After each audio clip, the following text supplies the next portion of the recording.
Today, we're seeing the blame game played with maximum effort by our Democrat colleagues.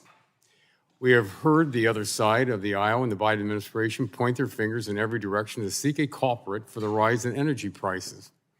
What the administration should be doing is pointing their fingers in the mirror. Since day one of this administration, President Biden has pursued policies that would restrict the ability to produce oil and natural gas in the United States. He canceled the Keystone XL pipeline, issued a moratorium on leases for oil and gas exploration on federal lands, used the immense regulatory powers of the administrative state to bog down the permitting process for energy infrastructure projects, and pushed his financial regulators to squeeze investments in the fossil fuel industry. Now he's trying to convince the American people that this full court press of anti-American energy policies is not contributing to the rise in gas prices. Instead, they say it's entirely the fault of greedy oil companies and the war criminal Putin. I'm glad we are holding this hearing today so we can set the record straight and get the answers for the American people as to why they are hurting when they go to fill up their car at the pump. General McMaster, if I could start my questions with you, and first I want to thank you for your service to our nation. In light of the horrible crimes that were discovered over the weekend in Ukraine perpetrated by the Russian army, many Western nations are now catching up to the United States and recognizing the need to end the importation of Russian oil and gas. Lithuania has become the model for this, where that nation went from being fully dependent on Russia for energy only a few years ago to now having the ability to end any Russian imports. General, what will be the result of this decisions by the Western European countries to end Russian imports, and how will that impact gas prices here and around the world?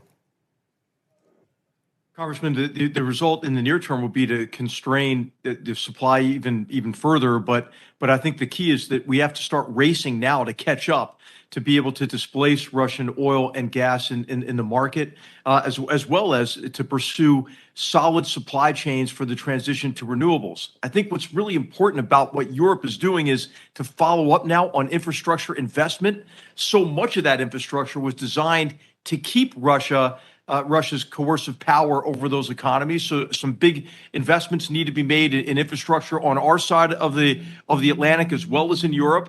And then also, it's really important to recognize that we need a rational approach to energy security and climate and carbon emissions. Germany made a leap. They made a leap away from nuclear and a leap toward renewables without investing in hydrocarbon infrastructure. And as a result, they leapt off a cliff and can't keep the lights on. So it's very important for us to recognize that as we pursue reductions in carbon emissions, that we have a sensible approach to energy security. Thank you. Mr. Woods, there have been efforts to shut down pipelines across the country, including Line 5, which serves Ohio and Michigan. And last year, we saw how gas prices were impacted the shutdown of the Colonial Pipeline. Would you speak to the consequences for gas prices if anti-pipeline advocates got their way and more pipeline operations were shut down? Yeah, thank you for the question, Congressman. Infrastructure plays an incredibly important role with respect to energy supplies and keeping reliable and affordable energy available for American people around the nation. What you'll tend to find is sources of supply. Refining in the Gulf Coast is feeding the demand in the East Coast, and so having those pipelines available is absolutely critical.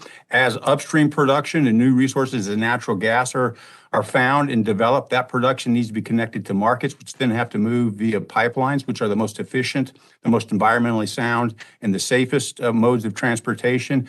Stopping those lines of either natural gas to consumers or crude into refineries or from refineries into demand centers ends up putting a disruption into the balance of the supply and demand and increases prices and reduces security for people in accessing reliable and affordable energy. Thank you. Mr. Lawler, in my last 30 seconds, what role can the United States play in delivering cleaner, safer fossil fuels and displacing less responsibly produced oil and natural gas from countries like Russia?